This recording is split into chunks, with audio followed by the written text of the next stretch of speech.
Good afternoon, classmates. This is Alvarez Abernathy, and wanted to show you a picture of my genogram. I'm showing you the legend, which has paternal dad, adopted child, substance abuse, child out of wedlock, believers of Jesus Christ, no children, physical abuse, mental health, college graduate, military service, children from marriage, no children, guardian, and employment, blue collar. So because I'm older, most of my I'm showing you this. Let me back up. So it's just two siblings from the union of my mom and dad. That's me here at the bottom, and my sister Robin, who's younger than I am. My dad was his name was Daniel. He's deceased now. And my mom's name is Julia. She's still alive. And so what I found out when I did this initially, I did it and didn't put much emphasis on the career focus, on focusing on the careers, but I wanted to share with you. So my dad had an 8th grade education. He was the youngest of twin of 13. In that 8th grade education, he was able to he was a diesel mechanic for about 20 years, and he was a welder for about 20 years, and he did some church things after that.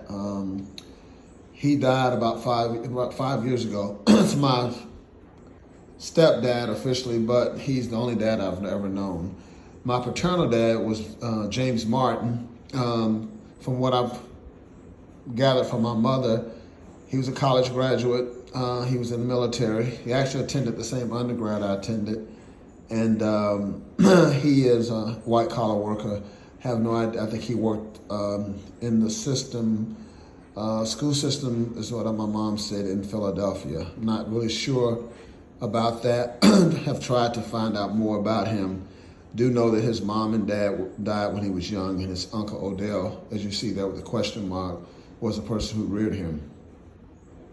Going back down to my mom's side, my mom had some college, which that blue indicates that she has a college education, but she was a factory worker. She was pregnant with me at 22, dropped out of school, and married my stepdad. She was a factory worker with Lance. There was a cookie company in Charlotte called Lance. She worked there for 30-something years. She's been retired since 2002.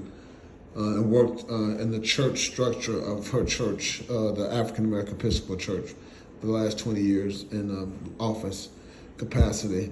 Her mother and father were, my grandmother Alda, she was a homemaker, and she did, as you can see from here, she stayed at home and cleaned houses. My grandfather, from what I can understand, was a military guy, went to the Navy, and did odd jobs as a blue-collar worker, just odd jobs to take care of the family. From their union, there were 7 siblings. My Uncle Arthur, who was a military guy, he was a security guard, from what I know, at the Smithsonian Institute. My Aunt Elsie, who's the oldest girl, she was a factory worker or blue-collar. My Aunt Frances, the same. My Uncle Melvin, who had substance abuse issues, the same.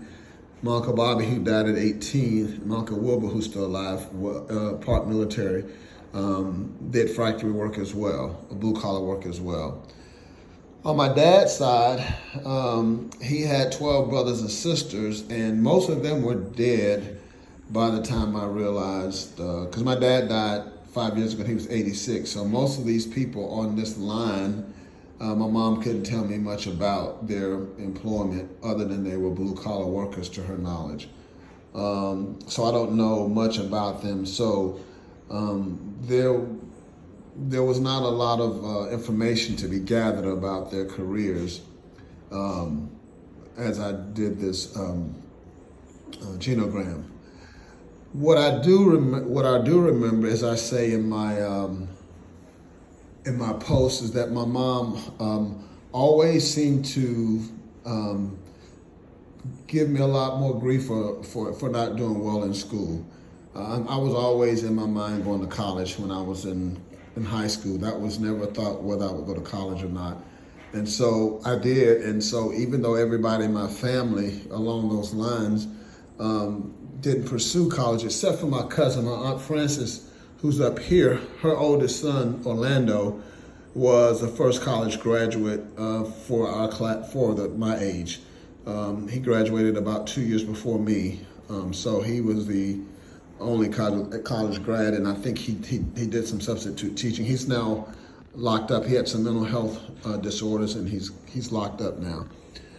So so I said that. Let me just finish up. So my mom always focused education on me, and it was because my paternal dad, from what I've discovered, was a smart guy, and he always did really well in high school and college. So for that reason, I think my mom always made sure that I was headed in that direction. So for me, going to college was natural, going to grad school was natural, and not necessarily working a white collar job, but to move forward in life was part of what I was geared toward. I guess to sum up the career assessments, I think that it's important that you discover what your talent is in terms of what you gravitate to, what your proclivity towards gifting is, so that you can operate in something that you enjoy, I guess, nothing too complicated. And so based on the assessments that we did for careers, it was astonishing to me that when I did the assessment, it said that I would be good in law, real estate, and counseling. And as most of you know, I have a law degree, and I've had a real estate license. So even though I never put much stock in this prior to this class, I see where whatever your gifting is and wherever you kind of gravitate to is important, because it can help you be in the field that best utilizes the talents that God has gifted you with. All right, thank you so much, and have a great evening.